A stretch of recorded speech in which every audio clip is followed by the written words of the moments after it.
This is Audible Bleeding, the Vascular Surgery Podcast. We're here to help you keep your finger on the pulse.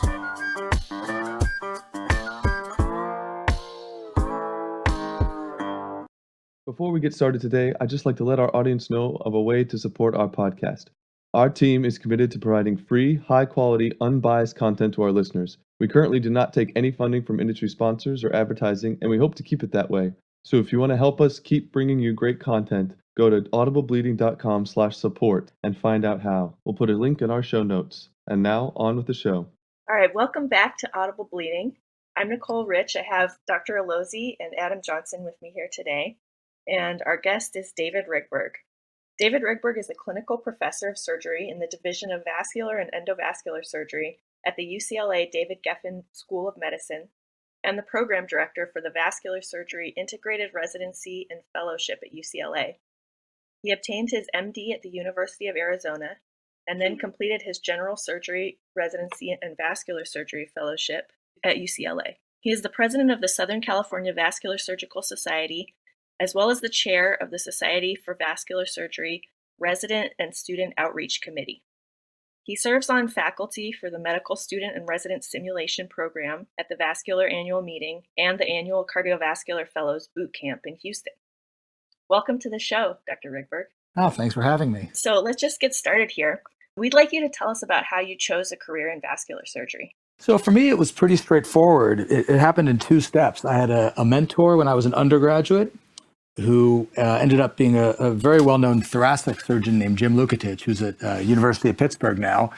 And I had decided, doing research with him and his group at the University of Pennsylvania in college, that I wanted to be a surgeon. And I was pretty sure I wanted to be a thoracic surgeon, since that's what Dr. Lukatich did. And I can distinctly remember a day as a clinical R3 out at one of our county hospitals. And we had two very simple vascular cases to do. One was the takedown of an traumatic AV fistula in the groin, and the other one was just a semino. And I did them with Dr. Freischlag on a Friday afternoon. And that night I got home and said, I want to be a vascular surgeon. I just thought the cases were so much more interesting and fun than anything else I'd done as a resident that I just made the decision then and there. Any specific mentors that helped to advance your career within vascular surgery? So within vascular surgery, I've been extremely fortunate. So again, I had Dr. Freischlag here. She came back to UCLA when I was a general surgery resident, and she was my division chief when I was a fellow. I've always had people who had great reputations in vascular surgery that I was working directly under. So I had Dr. Wesley Moore here, Dr. Quinones has been here, Dr. Dennis Baker. So all people who have promoted me and really made sure my career stayed more or less on track. So those have been my local mentors at UCLA. And then, of course, the longer you work, and especially I think if you stay in academics, you find new mentors all over the country. And so that's just continued since I've been in practice for the last 15 or 16 years. And mentors certainly don't have to be people that are much senior to you. John Lane, who's a professor at UCSD, was just a year ahead of me in general surgery and in vascular surgery fellowship. And he's someone that I've always looked up to and looked to for learning new things as well. And I think what's really interesting is the longer I stay in practice, the more I find that I'm not sure you can call them mentors, but people that I've either trained or are younger or less further into their careers than I am, that I now call for advice and to see how things are done. So I think the whole mentor-mentee process, it never ends. It just keeps going all through your career, I would imagine. And through all this experience, what are some characteristics of either the mentor-mentee that you think makes for a successful relationship? I think for a mentor, so being a good mentor is sort of a self-fulfilling prophecy, right? If you're a terrible mentor, you're not going to tend to attract very many mentees, or at least any that will stay with you for any period of time. So I think a good mentor is just somebody who, first of all, is passionate about, in this case, obviously vascular surgery, so that the people that come to you wanting a mentor, it'll rub off on them and they'll get a sense of how excited you are about the specialty. And then you need to be able to follow people, longitudinally, at least for a significant amount of time, to help them through the different stages, whether you're helping an undergraduate to get into medical school or helping someone to get into a residency or get their first job or whatever else. I think for a mentor looking for mentees, the younger the person is, the most important thing is just, I think, pure unbridled enthusiasm. If you have someone who comes to you, in college that's interested in getting into medical school, my experience is those people tend to be so enthusiastic that they'll, jump on any project that you try to get them involved with, and will see things through. I think as people get more senior and come to you for help with career development and everything else, or in choosing a specialty, I think if I'm going to help them, I really need to sense that they're not only going to be good at being a vascular surgeon, but that they'll really be happy being a vascular surgeon. So I have had people come to me that wanted to be a surgeon that I thought, didn't seem to have the personality traits to be a surgeon. And, in trying to be a good mentor, I think is advising people if that's the case. So that's interesting. What do you tell someone if you think that it's not suited for them? I mean, that's an unusual circumstance, yeah? It is, depending on what year or how far into their training they come to you. I've had people come to me as general surgery residents that I thought, and I take it pretty seriously. So if someone comes to me and says, "Hey, I want to go into vascular surgery," and obviously this is becoming less of an issue as we start getting more and more trainees that are coming through the 0-5 paradigm. But people would come to me as general surgery residents and say, "I want to go into vascular," and I'd look through their evaluations and talk to them, and they'd be struggling clinically or have a lot of reasons that I thought maybe vascular surgery wasn't the greatest road for them. And it is a tough discussion. I mean, I remember a couple of people in particular, they didn't really have the support from general surgery either. Now, if I think somebody isn't where they should be, and there's potential that they could still get there, certainly if they really want to be a vascular surgeon, I would advise them, how we could improve their technical skills or whatever else I think it is that they need to improve. But I don't think you do anybody a favor, sort of dragging them along and just trying to be nice and wasting their time either. Certainly. So, at the last APDVS, one of the things that there was a lot of concern about was just diminishing number overall in the applicants, especially at the medical student level and at the fellowship level. And so the flip side of, identifying good people is recruiting them as well. And what are some of the strategies for recruiting people into the field? Well, unfortunately, I was very interested to go to the APDVS this year and was operating and missed my flight. And for whatever reason, there were no makeup flights that day.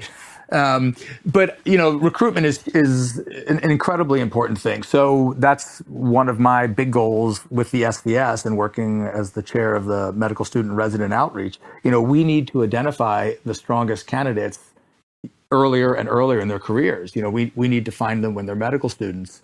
If we're going to get them to go into these 0-5 programs. And so there's a bunch of ways you can do that. One is by, identifying medical students early and encouraging to do things like to attend the VAM and to get involved. There are a bunch of programs across the country that medical students can attend. I've worked at the boot camp for many, many years, but certainly, Mary Shames has this great Introduction to Academic Vascular Surgery course down in Tampa that I serve as faculty on.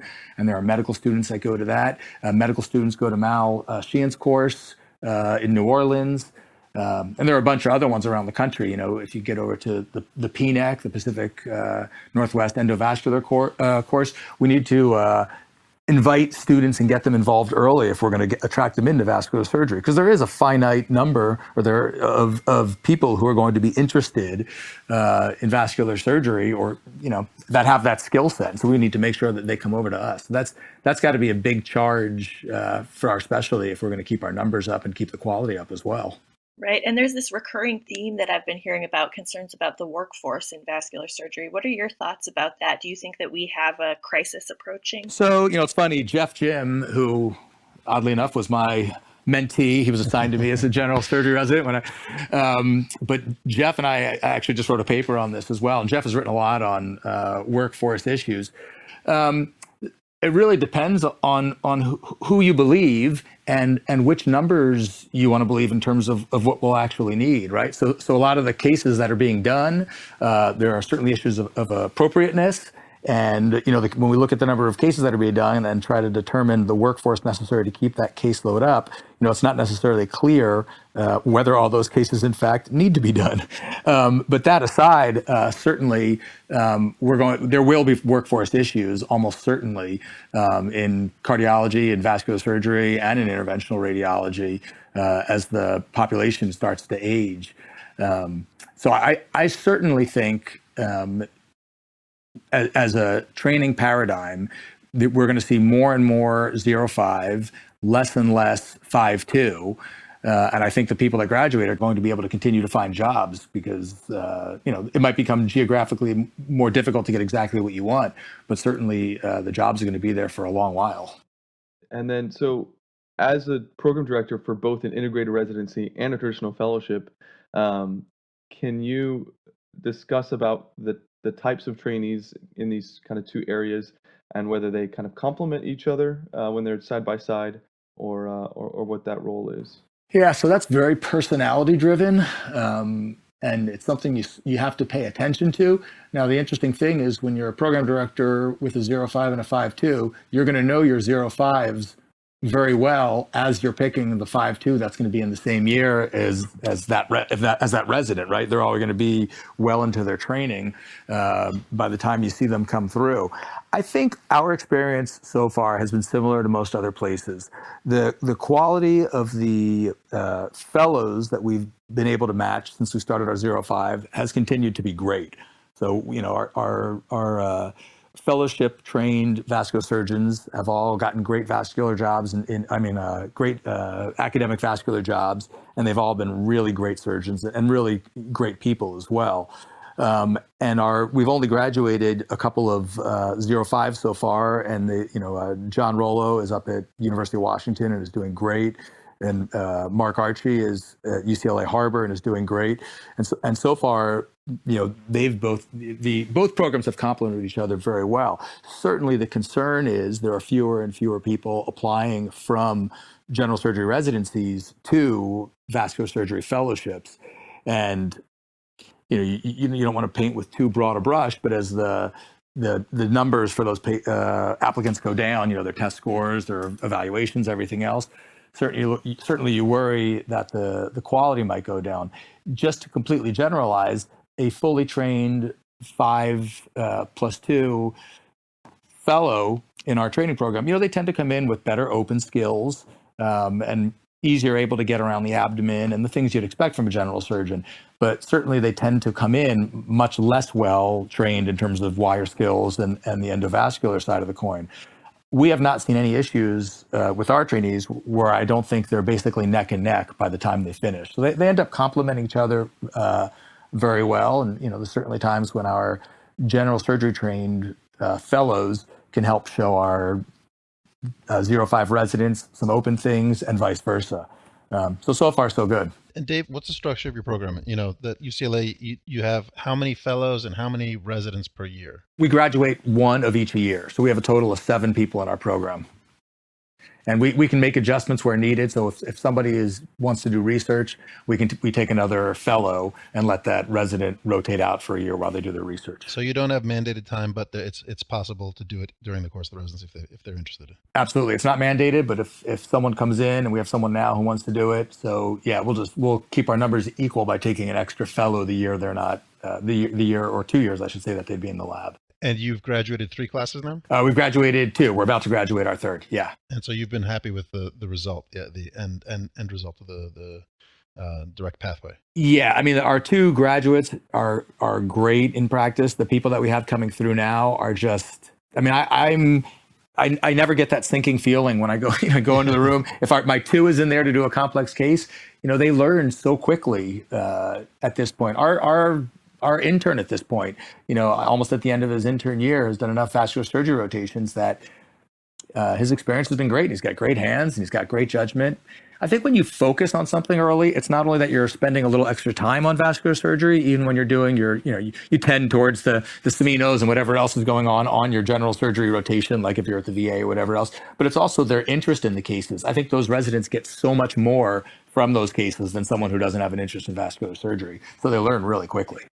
Do you think this has impacted your ability to recruit general surgery residents or foster the interest of general surgery residents in vascular surgery? So the problem with the presence of a 05 residency is twofold. One, and this isn't really a problem, but certainly people who, as medical students, had vascular surgeons as mentors back in the old day, they would still do vascular surgery, but they'd go through general surgery first. So there was this delay before they were applying, right? So we're soaking all of those applicants up now. So they're no longer in that general surgical pool. Then on top of that, I'm sure it's the same at UCSF, and I'm sure it's the same as all these other programs is there are fewer cases for general surgeons to do in terms of vascular. And it's not just that all the vascular surgery cases are being taken up because there's dedicated residents, but there are just fewer open vascular surgery cases. And I'm sure it's the same elsewhere, that a lot of our general surgery residents who, UCLA has a fantastic general surgery residency and our residents are really good, but a lot of them aren't interested in doing endovascular cases, for example.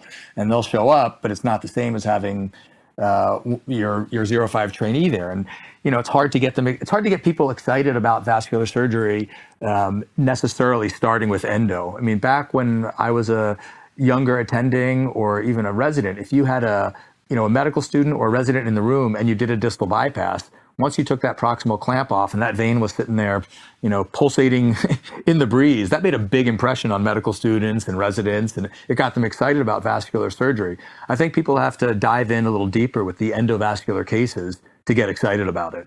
It's interesting, Dave, what you're saying about the recruitment, because I came from a program that had gone to both the traditional and the integrated residency, and then at Cornell we only have the traditional program.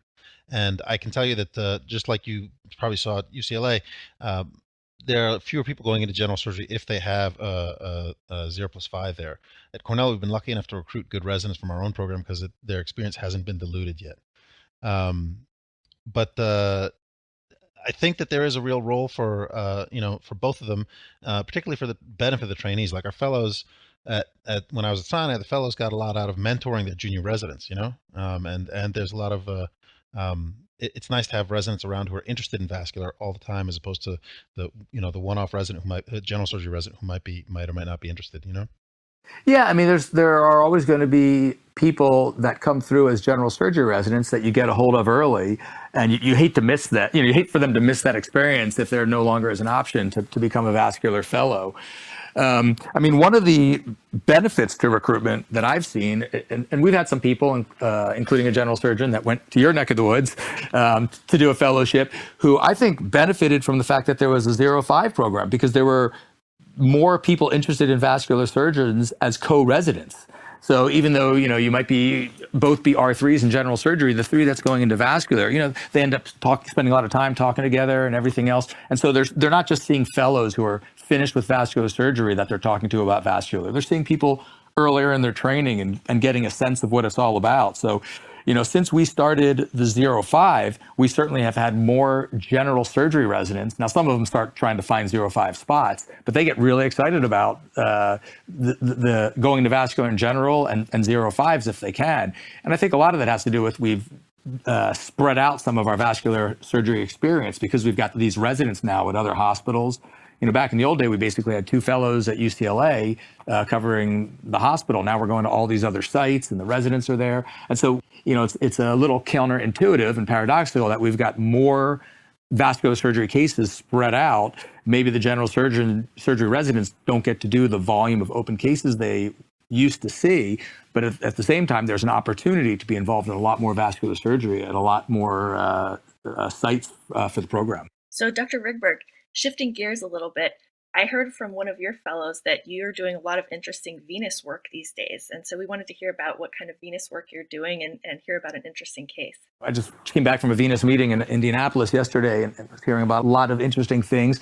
I've had a busy venous practice for probably the last 14 years or so. It's probably about 30% of what I do. For our listeners, how long have you been in practice, just to know relative to like when you started up? About 16 years. So I came out having done, 2 vein strippings the entire time I was a fellow, but sort of hit the ground running because venous ablations were just coming out when I hit the practice. And there was a big demand for venous disease. So that sort of took off. So we very early on started an office-based venous practice. What really amazes me at this point is, having just come from this meeting yesterday, is there's still a lot of people who are giving sedation and, in my mind at least, making things more complicated than they need to be. We really have a true ambulatory venous center where 95% of the things we do are done under straight local. And obviously that's well diffused through the vascular surgery community now. But I still get a kick out of taking care of those patients, because you're basically sitting there, and especially if they've got bilateral disease, you're going to spend 2 hour or hour and a half sessions basically chatting with a patient. while you work on them, keeping them comfortable, but really getting to know them. And I think it sort of belies the reputation surgeons have for sort of, just showing up and operating and never talking to their patients, never seeing their patients. It's a fantastic way. Dave, I can't imagine you sitting there and not chatting. Yeah, don't get me wrong. I'll chat with the patient under general anesthesia. Yeah. I'll chat with the patient in Spanish under general anesthesia. We actually just had a case. It was funny. This woman was so sick. She had like valvular problems, everything else. She came in with an infected graft from the outside, and they didn't want to put her to sleep. And so I did the case with my fellow great guy, Kevin Chang. But the woman was awake, and she only spoke Spanish, and I'm learning Spanish. So it was 3 hours of me trying to comfort her in my rusty, brand new Spanish under, taking this infected thing out of her arm. It was actually a lot of fun. But, again, talking to the patient at the end of it, it meant a lot to her that someone was paying attention to her and chatting. But I've loved that part of the venous cases. In terms of interesting cases, obviously the more exciting venous cases are the recanalizations. We just had a really nice case, actually not very difficult case, but a woman with endometrial and ovarian tumor who'd gone around for a very long time with a swollen leg until someone finally said, hey, maybe her vein is being compressed. And, in 30 minutes, you can take a woman who was pretty miserable and fix that for her with a IVUS and a stent, and it means a lot to them. Have you done any work with some of the dedicated venous stents yet, or no? For the Venity trial, and I've looked at the other ones, but so far we've been, basically old-fashioned wall stent type people. Yeah. Easy to use, lots of experience with them. I mean, the nice thing with the newer stents, obviously, is the foreshortening is a lot more predictable.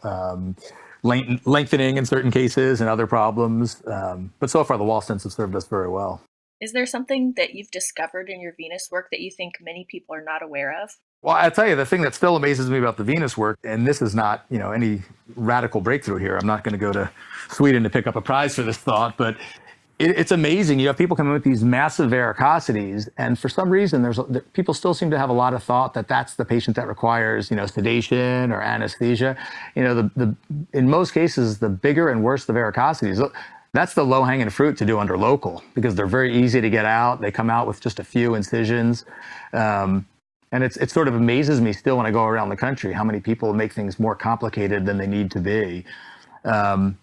The thing that I think a lot of people don't realize is that in terms of more serious venous disease is that you could bail people out from some really bad situations, some chronic occlusions that, people get turned down in other places that can be recovered with recanalization. I certainly think there's a lot of people doing that across the country, but I think from the primary care standpoint and people sort of living in misery they don't need to live in, I'm not sure the message is fully out on some of those people.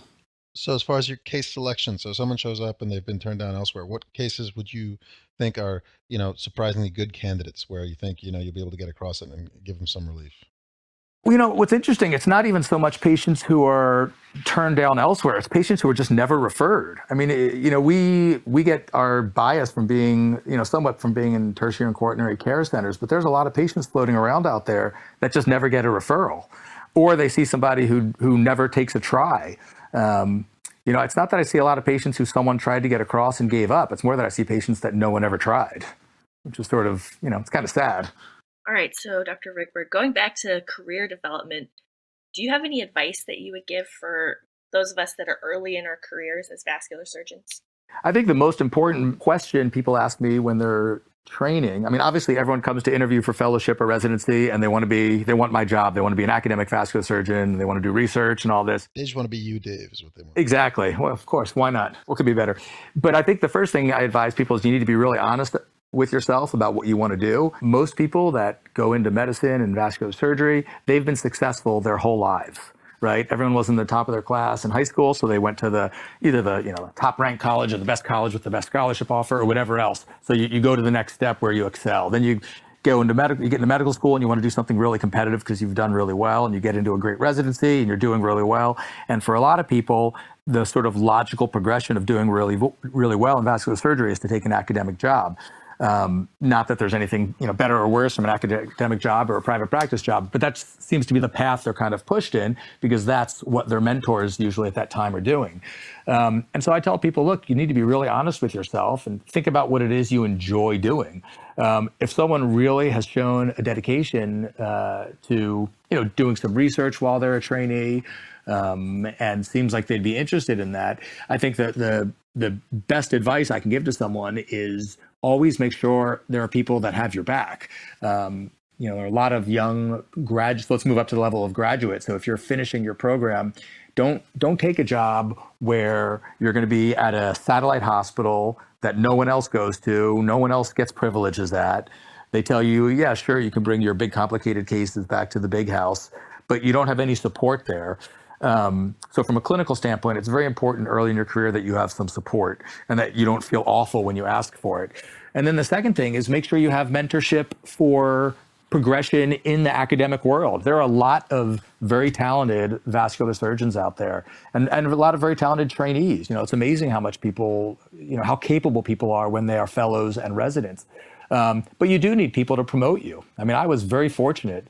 Dr. Lawrence showed up right when I showed up, and someone who was soon to be the president of the SVS had already had a very, impressive academic career. Dr. Moore was already in my corner. Dr. Freischlag, Dr. Freischlag is one of those people that when she decides you've helped her with some things and she's helped you, she's sort of in your corner for the rest of your career, at least so far, knock on wood. And they'll promote you because there are a lot of qualified people to do a lot of these jobs and committees and whatever else you're going to do in your vascular career. So it's nice to have people that look out for you. And the way to get people to support you is to do good work with them. Be a hard worker as a resident, write the papers you say you're going to write. And ultimately, obviously, you take really good care of patients, and people take note of that, and they'll be in your corner for the rest of your career.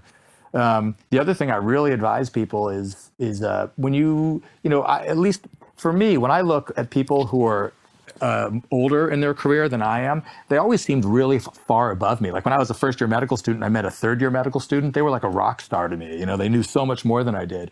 And that sort of continues through your career. But when you're the person looking the other way, it seems so recent. You're just thinking, I was just a resident yesterday, And so it's really important that you take the opportunity to meet these people that are ahead of you and talk to them and get to know them. Because these are other people that aren't necessarily sort of your cornerstone main mentors, but you'd be surprised how many people you meet at a meeting. They'll remember you and they'll call you up to do something, or they'll see your name on something for a committee and they'll call you and ask you to do this or that. It's just a matter of getting out there and meeting people and getting your name around can be very important in sort of kickstarting your career. And were there any risks that you took maybe early in your career that you weren't so sure about at the time, but maybe turned out well? Or risks. I mean, a lot of people would look at my career and say it was the antithesis of risk, since I've been at UCLA since 1994. I have had. It's funny because you have certain things that you think you're going to want as you progress in your career. I never thought I'd stay in Los Angeles. My wife never thought we'd stay in Los Angeles, but life kind of happens while you're training and when you start your first job and you have kids and, all of a sudden they're in high school and you're getting offered what you thought was your dream job and you realize you're not going to leave where you live because you've built a life somewhere. So I don't know that I've taken a lot of risks in terms of academic decisions I've made. I think the biggest risk probably in my career was when I originally took my job at UCLA. I was the guy set at an outside hospital that a lot of my other partners didn't want to go. And I can't say I blame them. It was, sort of a pain to all of a sudden have to cover another place.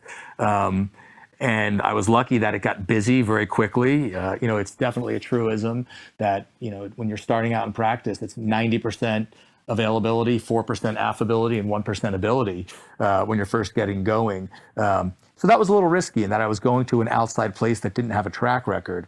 But I had a lot of support from my partners and everything, so it all worked out. So I wouldn't say I've taken a lot of big risks in terms of academic career development so far. I think that I would define that as somebody who's willing to pick up and move around and try some other things. And I've been very fortunate that at each stage of my career, I've really enjoyed each chapter I've entered, different types of research, the program directorship, and other things that have come forward. Can you tell us something exciting about vascular surgery that you think all trainees should know about? So I give the Vascular 101 talk to try to get, first and second year medical students excited about vascular surgery. And of course, the list is extremely long. But one, we are, and I don't know, I always say, I don't know if this is a good thing or a bad thing, but you guys all know this is true. We are the people who are called when stuff goes really, really horribly wrong. We are sort of the lifeguards for the hospital, if you will. And for some people, that's great. For some people, it's awful. And you have to get used to the fact that you'll be sort of the lifeguards for the hospital, and you won't necessarily be recognized for that. But I think for most of us that go into vascular surgery, that's a great thing. We also get to operate all over the body. So we're not pigeonholed into one location, which a lot of specialties are, especially if you become a specialist in one thing within a field at an academic job.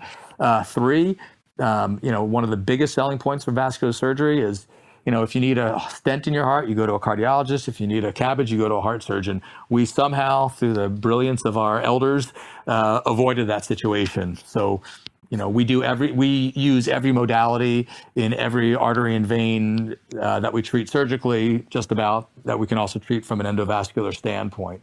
And then also especially for the younger people, the high-tech aspect of vascular surgery is certainly very attractive. I think a lot of people look at vascular surgery as cutting edge, and I think that's true.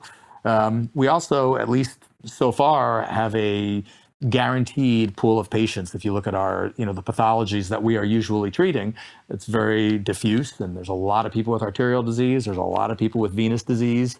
There's still a lot of vascular trauma, and so we have job security as well. So I think vascular surgery really hits all the high points. And then, honestly, if you take a third-year medical student and put them on vascular surgery as their first rotation, and you have someone come in, with maybe a penetrating injury to their aorta, you do a couple of aneurysms, a couple of even endovascular peripheral cases where someone goes from a pulseless foot to a foot with a pulse.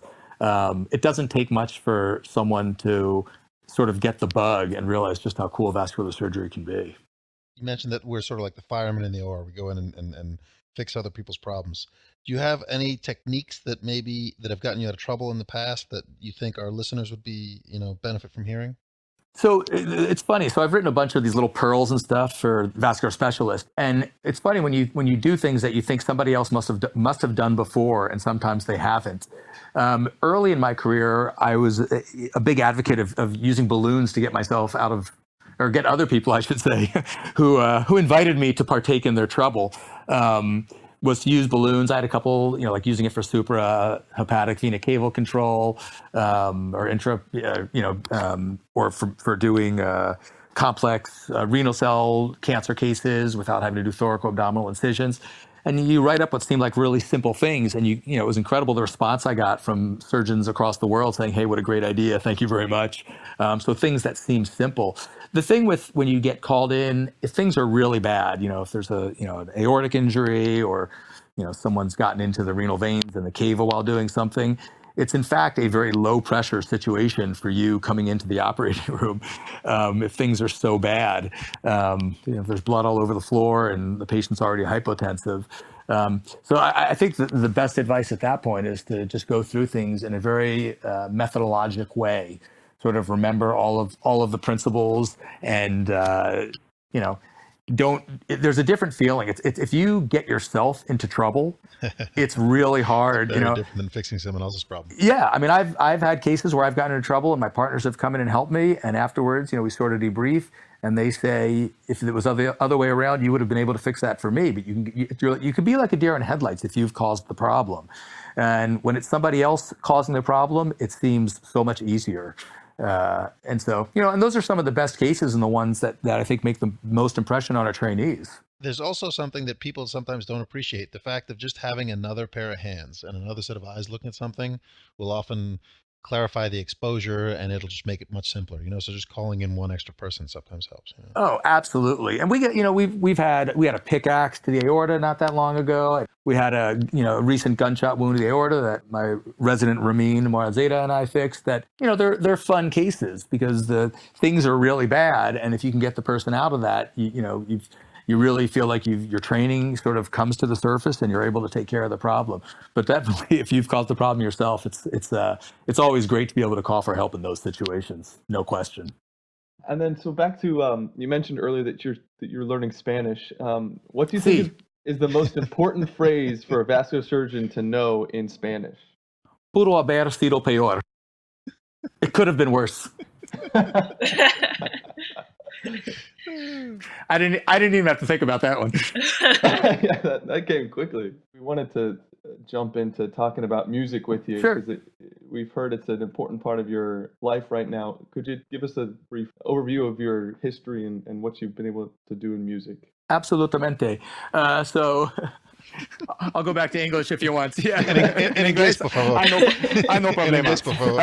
So I've been playing guitar since I was like 12 years old, and I try to play every single day, which as a mentor and a program director, I stress to people how important it is to have something that you enjoy doing that you can do on a regular basis. If your hobby is doing something very esoteric, helicopter skiing, you're probably not going to get to do that every day. So find something you can do on a daily basis and do it. But I've kept playing guitar the whole time. So it's definitely one of my passions. I'm playing in a band now, which is great because it's been a while since I've done so.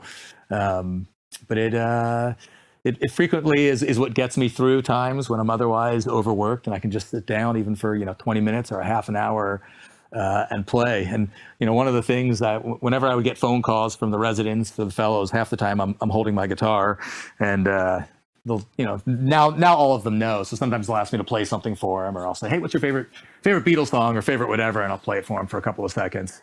But I think it's a great hobby, and there's a lot of surgeons that are musicians. Obviously, a lot of classical musicians that are surgeons. But it's a hobby that you can have for your whole life, and I really love it. It's great. We'd actually like to ask you to play something for us, and this is going to be our first live Audible Bleeding studio session. And you promise you can edit this out if I'm playing terribly right now?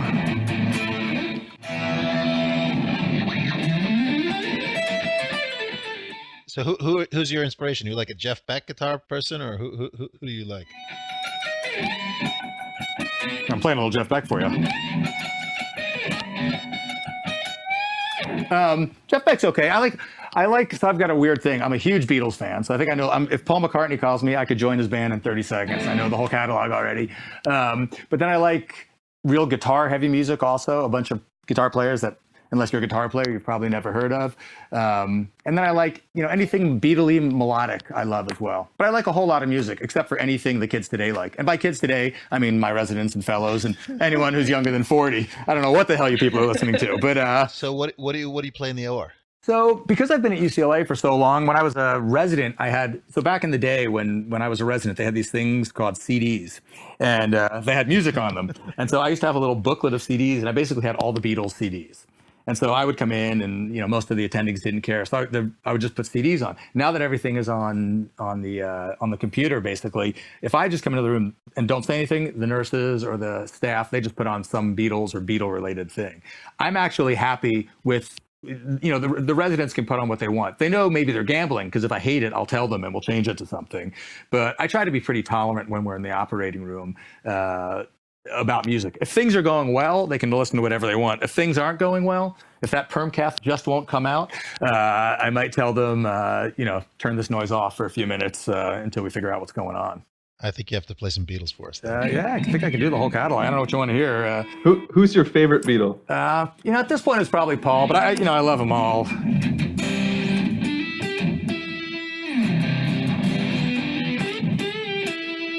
Give me a Beatles request.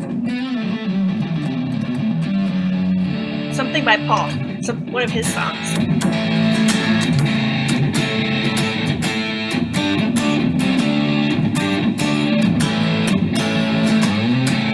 Anyway. Well, what are you doing with the band these days? So we play like a lot of, what's on the song list? There's some Beatles, like Elvis Costello. Have you ever heard of Eagles of Death Metal? Do you know that band at all? I just figured out a song. But I mean, it's a big list. There's probably 30 songs on the list already. And I suppose we'll start playing around town at some point. But it's a lot of fun playing with these guys. They're all pretty good musicians. And how'd you meet them? So I played a concert with this drummer like literally 10 or 11 years ago. And the drummer's a really cool guy. He's been in a bunch of bands. And then his job is he's a cameraman for those crazy surf movies where there's like surfing the giant waves and all that kind of stuff. And so they obviously need a vascular surgeon for it. Absolutely, yeah. Propeller injuries to the extremities. But he would always say, "Oh, we need to play together. We need to play together." And finally, like 10 years later, he called me up and started playing with these guys, and it's a lot of fun. All right, how about Hey Jude?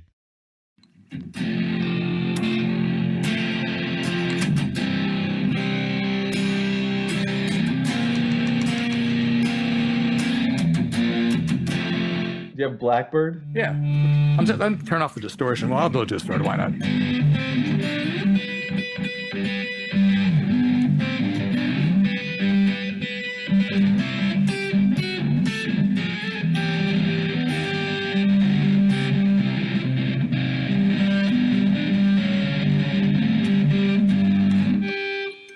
There you go. That was very cool. Awesome. That's great. Thank you. Disrespectful to play it with this much distortion on, but It's your own touch.